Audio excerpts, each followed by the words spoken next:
आप देख रहे हैं सुदर्शन न्यूज।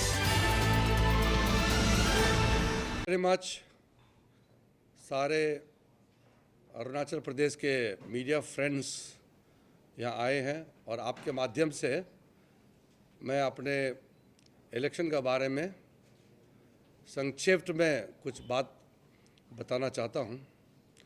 हमारे साथ में ईटानगर असेंबली कॉन्स्टिट्यूंसी से unopposed elected MLA Techi Kaso जी भी हैं और ईटानगर बीजेपी यूनिट का डिस्ट्रिक्ट प्रेसिडेंट तार सोपिंग जी भी यहाँ है। 19 को इलेक्शन होने वाले हैं। हमारा पास अभी बहुत कम समय है, इसलिए फाइनल मीडिया का साथ एक ब्रीफिंग करके फिर हम पोलिंग का प्रोसेस में बिजी हो जाएंगे। मैं अरुणाचल प्रदेश के जनता को दिल से धन्यवाद देना चाहता हूं कि मुझे बहुत प्यार और आशीर्वाद दे करके 10 साल तक मंत्री के रूप में काम करने का मौका मिला। अरुणाचल की जनता ने मुझे बहुत भारी बहुमत से वोट दे करके एमपी बनाया और मोदी जी ने अपने मंत्रिमंडल में सम्मिलित करके मुझे 10 साल तक अरुणाचल प्रदेश और देश का सेवा करने का मौका दिया है। बहुत बिजी होने के कारण, रिस्पॉन्सिबिलिटी बहुत बढ़ जाने के कारण मैं इस बार इलेक्शन कैंपेन पहले की तरह हर जगह पहुंच नहीं पाया, क्योंकि एक सीनियर मिनिस्टर के नाते मेरा देश भर में जिम्मेदारी है। मैं उम्मीद करता हूं और आपके माध्यम से अरुणाचल की जनता को मैं पुकारना चाहता हूं कि मेरे बिहाफ से आप लोग मेरा मैसेज को जन जन तक पहुंचा दीजिए। बहुत सारा सीनियर मिनिस्टर्स तो मुश्किल से एक मीटिंग या 2 मीटिंग ही कर पाते हैं अपने जो लोकसभा क्षेत्र में, लेकिन मैंने इस बार 3 मीटिंग अटेंड कर चुका है। मेरे कॉन्स्टिट्यूंसी में सब जगह नहीं पहुंचा, इसलिए 3 जगह मेरा मीटिंग हो पाया। बाकी मीडिया के माध्यम से, सोशल मीडिया के माध्यम से लोगों तक मेरा आवाज़ पहुंचेगा और मेरे बिहाफ से जनता को मेरा बात बता करके फिर मुझे आशीर्वाद देगा, ऐसा मैं अनुरोध करना चाहता हूँ। 10 साल मंत्री बनने के बाद मैं ये कह सकता हूँ कि अरुणाचल प्रदेश मेरे मंत्री बनने से पहले देश में और भारत सरकार की नज़र में कोई बड़ा एक प्रायोरिटी के रूप में दिखाई नहीं देता था। अरुणाचल एक प्रायोरिटी स्टेट नहीं था, उसको 10 साल में मोदी जी का आशीर्वाद से एक प्रायोरिटी स्टेट बन गया है। पिछले 60 साल यानी कि 60 इयर्स में जितना मदद अरुणाचल प्रदेश को केंद्र सरकार से मिला है, उससे ज़्यादा सिर्फ ये 10 साल के मेरे कार्यकाल में अरुणाचल प्रदेश को मिला है।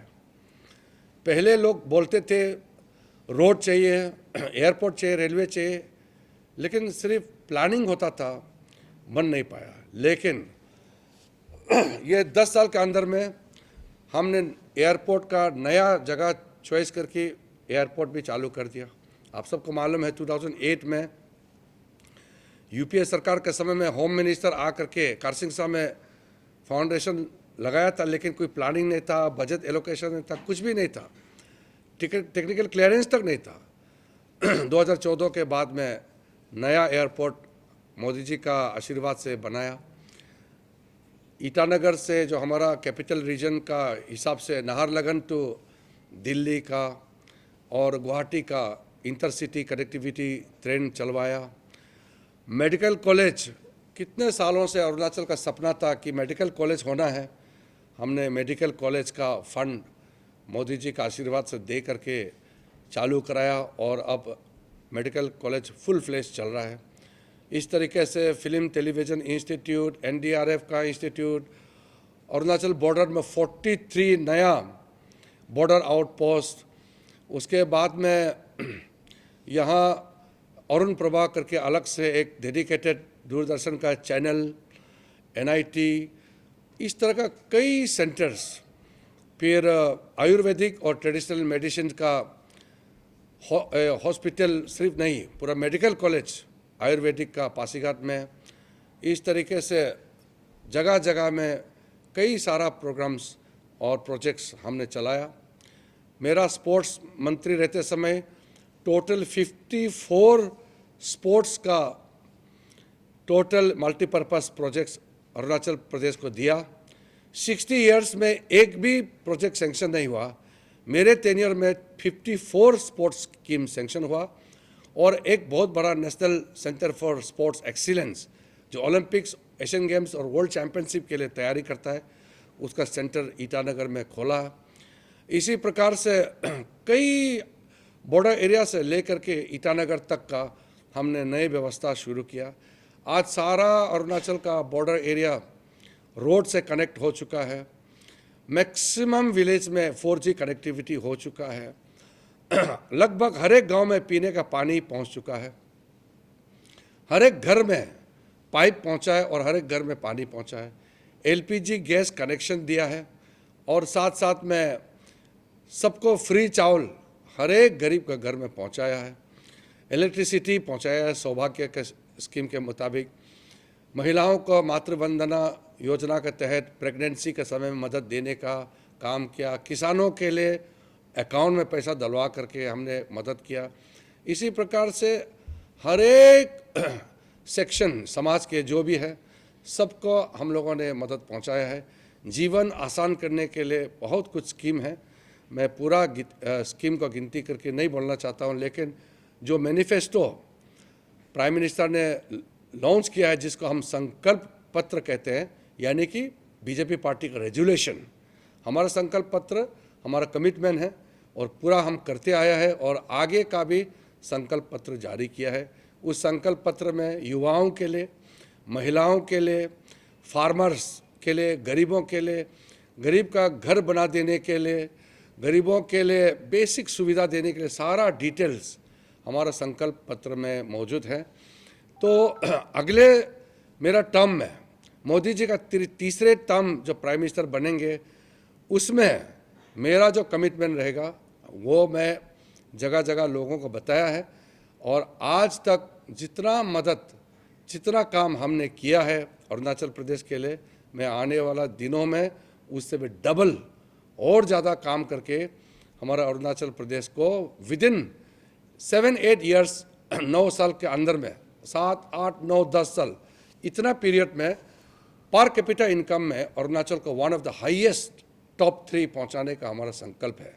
हमारा पॉपुलेशन कम है, इसलिए बड़ा स्टेट का साथ टोटल GDP कंपेयर नहीं कर सकता है, लेकिन पर कैपिटा में हम देश का टॉप 3 तक पहुंचाने के लिए पूरा प्रतिबद्ध है। पेमा खांडू जी का नेतृत्व में यहाँ बहुत अच्छा स्कीम इम्प्लीमेंटेशन और बाकी जो काम चल रहा है उसका बल देने के लिए मोदी जी का आशीर्वाद से मैं ब्रिज का काम करूँगा। स्टेट और सेंटर के बीच में हमेशा मैं काम करता हूँ। पहले की तरह हमारा यहाँ का मिनिस्टर, MLA, ऑफिसर दिल्ली में तड़पने का जरूरत नहीं है, घूस देने का जरूरत नहीं है। वहाँ दिल्ली का ऑफिसर को पैसा दे करके स्कीम लाने का जरूरत नहीं है। अभी मोदी जी का आशीर्वाद से पूरा ट्रांसपेरेंटली मैं इन्वॉल्व रहता हूँ और स्कीम सारा सैंक्शन करके देता हूँ। और साथ साथ मैं अरुणाचल के वासियों को मैं कमिटमेंट देता हूँ कि दिल्ली में जब तक हम हैं, कोई अरुणाचल को वहाँ तंग नहीं कर सकता है, परेशानी नहीं कर सकता है। सारा स्कीम आराम से सैंक्शन हो जाएगा, मेरे कमिटमेंट है। मैं आप लोग से 1-2 सवाल लेने के लिए तैयार हूँ, आप लोग पूछिए, फिर मैं जवाब दूंगा। पहले हमारा अरुणाचल का प्रोटेक्शन सिर्फ ईस्टर्न बंगाल रेगुलेशन एक्ट के तहत इनर लाइन पास ही था, लेकिन पार्लियामेंट ने आज़ाद हिंदुस्तान में, आप मालूम है, ईस्टर्न बंगाल रेगुलेशन एक्ट 1873 में ब्रिटिश का समय में बनाया था। उसके बाद कोई प्रोटेक्शन नहीं था। CAA आने के बाद अब कोई भी फॉरेनर्स, कोई भी रेफ्यूजी अरुणाचल में हमेशा के लिए बंद कर दिया है। उनका कोई यहाँ सिटीजनशिप का स्टेटस नहीं मिलेगा। CAA में क्लियरली लिखा है जो भी रेफ्यूजी पाकिस्तान, बांग्लादेश, अफगानिस्तान से जो भी आता है वो देश का सिटीजनशिप तो बन जाएगा, लेकिन अरुणाचल प्रदेश में नहीं बन पाएगा। ये कानून हो चुका है। CAA का वजह से बहुत बड़ा ब्लेसिंग हो गया। अगर CAA पहले होता तो 1964 से 70 के बीच में जो चकमा हाजोंग रेफ्यूजी अरुणाचल में आया वो कभी भी नहीं आना था।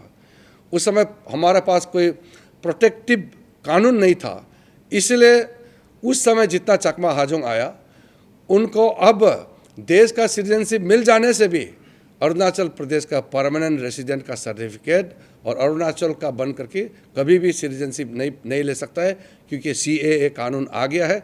इसलिए हमने चकमा हाजोंग को हाथ जोड़ करके बता दिया है कि CAA कानून लाया है, एक दिन आपको अरुणाचल छोड़ के जाना होगा। कहीं भी आपका व्यवस्था के लिए भारत सरकार मदद करेंगे, आप अरुणाचल छोड़ के जाना होगा। और अरुणाचल में जब तक आप है, आप टेम्पररी बैठ होगा, आप यहाँ पे हमारे गेस्ट की तरह रहेंगे, मगर कभी भी आप अरुणाचल का परमानेंट रेसिडेंट और सिटीजन नहीं बन सकता है। तो CAA अरुणाचल के लिए बहुत बड़ा ब्लेसिंग है। सर, आपने रिलोकेशन के बारे में बहुत बात की है, तो सर ये कब तक होगा? रीएलोकेशन के लिए हमने असम सरकार से भी बात किया है और बहुत लोगों से बात किया है। अब आइडेंटिफाई करने से पहले अगर हम ज़्यादा बात करेंगे तो फिर वो इशू बन जाएगा बोल के हम लोगों ने साइलेंटली ये काम किया है। लेकिन आप लोग जो पूछ ही रहे हैं तो आप इसलिए मैं ये इंडिकेशन दे रहा हूँ। असम सरकार से हमने बात किया है कि वो आइडेंटिफाई करे, असम के कोई जगह में मदद करे। असम अरुणाचल हम सब भाई भाई हैं, तो आप हमारा मदद करें। असम में भी प्रेशर तो है, हम जानते हैं, लेकिन असम के मुख्यमंत्री हिमंत बिस्वा शर्मा जी से भी बात किया। होम मिनिस्टर अमित शाह जी ने भी बात किया है कि किसी तरह से कहीं जगह ढूंढ के चकमा हाजोंग को सेटल कराने में हमारा मदद करे, और रीसेटलमेंट के लिए जो भी संभव मदद हम भी करेंगे। लेकिन अरुणाचल से एक दिन ना एक दिन जाना पड़ेगा, ये हमने कमिटमेंट दे चुके हैं और ये परमानेंट अब कानून भी बन गया है, इसलिए एक दिन उसको जाना ही पड़ेगा। सर, यहाँ के जो 5 सालों में आप लोग ट्राई करेंगे चकमा हाजोंग को डिपोर्टेशन करने की, क्योंकि लास्ट सेशन में भी आपके तरफ से एश्योरेंस दिया गया है। हमने अभी लगभग 3 साल से ट्राई कर रहे हैं। कुछ प्रोविजनल जगह भी आइडेंटिफाई किया है, लेकिन वहाँ क्योंकि जहाँ रीएलोकेट करेगा वहाँ भी तो लोकल आदमी है, तो उनका भी रेजिस्टेंस होता है, तो वहाँ भी कुछ पैकेज वर्कआउट करना पड़ेगा। इसलिए चकमा हाजोंग को जैसे बाहर से जो आया है Christians, Hindus, Buddhist, Jain, Parsi, ये जो माइनॉरिटी है पाकिस्तान, बांग्लादेश, अफगानिस्तान से, सबके लिए कहीं ना कहीं जब आइडेंटिफाई हो जाएगा हम लोग भी मदद करेंगे, तो उनको जाने के लिए हम रिक्वेस्ट करेंगे। कुछ चकमा लोग एग्री भी किए हैं, कुछ लोग रेजिस्ट कर रहे हैं, लेकिन कानून बन गया है। अब अरुणाचल में बैठ के तो सिटीजनशिप तो मिलेगा नहीं, ये तो देश का कानून बन गया है। तो हम भी चाहते हैं कि चकमा हाजोंग कहीं भी रहे, प्रॉपर इंडियन सिटीजनशिप लेके बैठे, लेकिन अरुणाचल में नहीं बैठना चाहिए। क्या है कि यहाँ एक मिस कैंपेन होता है। मैंने पार्लियामेंट में बिल पास होने के बाद बताया कि पार्लियामेंट में कानून बनाने के बाद चकमा हाजोंग को सिटीजनशिप मिल जाएगा, लेकिन अरुणाचल में नहीं। तो हमने जो मिल जाएगा वहाँ बोला था, वो स्टेटमेंट को कहीं काट के, और अरुणाचल में हमने बोला कि यहाँ नहीं मिलेगा, वो स्टेटमेंट जोड़ के कोई लोग मजाक उड़ाता है। मैंने भी देखा किसी ने बदमाशी किया है। देखो किरण रिजिजू एक समय तो बोलता है चकमा हाजोंग को सिटीजनशिप देगा, एक फिर बोलता है नहीं देगा। तो ऐसा बदमाशी नहीं करना चाहिए। वो सिटीजनशिप देगा मतलब देश भर में, नहीं देगा बोलने वाला अरुणाचल में नहीं देगा। तो ये बहुत क्लियर है। ऐसा बदमाशी चिपक के दूसरा न्यूज़ को काट के ऐसा मिसगाइड नहीं करना चाहिए। सर, इससे बड़ा स्कैम को लेकर भी काफी चर्चा रहता है, आपकी तरफ से कई बार स्टेटमेंट भी दिया गया है, लेकिन आई गेस आप भी सोशल मीडिया में काफी एक्टिव, आप देखते होंगे क्या क्रिटिक्स आ रहा है यूथ की तरफ से। ऐसा है, हमारा युवाओं को ना मैं कभी भी खराब नहीं मानता हूँ। कुछ लोग जानबूझ के कैंपेन करता होगा पॉलिटिकल लाभ लेने के लिए, और कुछ लोग सचमुच में नहीं जानता होगा, ऐसा भी होगा। मैं आज पब्लिक मीटिंग में भी बताया, जब पेपर लीकेज का खबर आया, जब भी मैं दिल्ली से आता हूँ, आप लोग मीडिया आप लोग ही है, हर बार मैं जब ईटानगर पहुँचता हूँ आप लोग पूछता ही है, डिस्ट्रिक्ट में जाता हूँ तब भी आप लोग पूछता ही है। हर समय में जवाब दिया कि कार्रवाई होना चाहिए होना चाहिए, फिर भी ज़बरदस्ती बोलता है किरण रिजिजू नहीं बोलता है। मैं हर समय बोलता हूँ, और जैसे पेपर लीक का खबर आने का साथ साथ चीफ मिनिस्टर को हमने ही फ़ोन किया और सीएम साहब से डिस्कस करके चीफ मिनिस्टर ने ही पब्लिक सर्विस कमीशन मेंबर्स को प्रेशराइज किया, मॉरल गवर्नमेंट आप लोग रिटायर कर जाना चाहिए, रिज़ाइन करना चाहिए। ये सीएम साहब का प्रेशर से ही पब्लिक सर्विस कमीशन के मेंबर लोग रिज़ाइन किया है, जबकि सीएम के पास सर्विस कमीशन को डायरेक्ट अपने हाथ में लेने का अथॉरिटी नहीं है, फिर भी प्रेशर डाला है, क्योंकि हमारे युवाओं का भविष्य को हम लोग खिलवाड़ नहीं कर सकते हैं। और फिर हमने सीबीआई भेजा है, ईडी भेजा है, सारा कार्रवाई चल रहा है, एक्शन ले रहा है, लेकिन कोर्ट में जाने के बाद कमीशन का अपना एक सिस्टम से चलता है। लेकिन हम चाहते हैं कि जो हमारा लगभग 2 साल बर्बाद हो गया है उसको जल्दी से commission full fledged exam conduct करके फिर जितना खाली पड़ा हुआ है सब जल्दी से जल्दी भरपाई होना चाहिए। क्रिश्चियन लोग का कहना है कि बीजेपी गवर्नमेंट जो है सेकुलर नहीं है, तो कहीं ना कहीं उन लोग ने यूनानिमसली डिसाइड किया है कि बीजेपी को वोट नहीं देंगे। इस पे आपकी क्या? देखिए, बीजेपी सबसे ज़्यादा सेकुलर पार्टी है। सेकुलर क्या होता है? सेकुलर मतलब सब के लिए सब बराबर। अभी जैसे कि अरुणाचल क्रिश्चियन फोरम को कौन यूज़ कर रहा है, वो कम्युनल हो गया ना।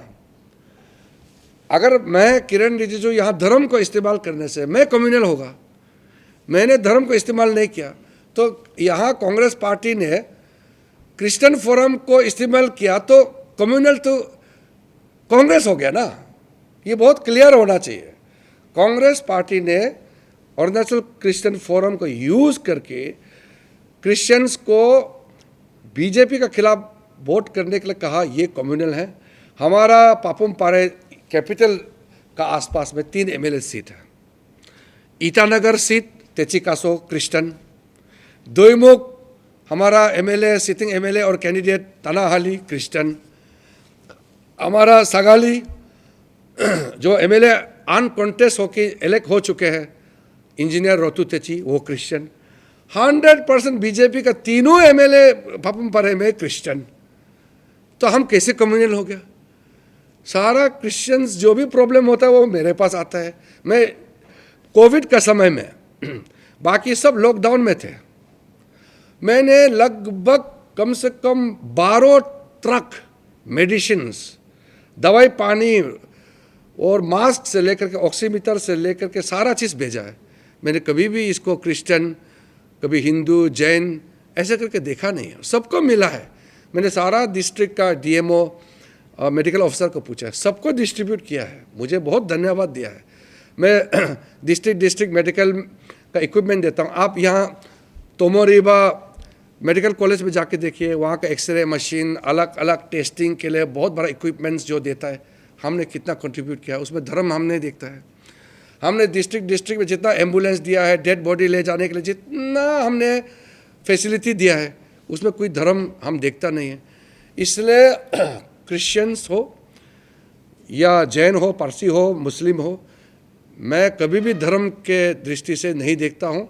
हमारा सारा क्रिश्चियन लीडर्स जो ईटानगर में बैठा हुआ है, हमारा डिस्ट्रिक्ट प्रेसिडेंट वगैरह, जितना भी हमारा जो यहाँ में क्रिश्चियन लीडर और भी है, सब जानता है किरण रिजिजू कभी भी धर्म का राजनीति नहीं करता। इंसानियत मेरे लिए बहुत बड़ी बात है। इसलिए अरुणाचल क्रिश्चियन फोरम ने जो सर्कुलर भेजा है उसको बहुत सारा क्रिश्चियंस लोगों ने बहुत उसको विरोध किया है कि एक अच्छा इंसान का खिलाफ धर्म को इस्तेमाल करके अपना एमपी एमएलए बनने के लिए इस्तेमाल किया है, ये गलत है। बहुत लोगों ने इसका विरोध किया है और मेरे ताकत, क्रिश्चियंस लोगों का पूरा ताकत मेरा पीछे है, इसलिए इस बार बहुत भारी सपोर्ट और समर्थन मुझे मिल रहा है।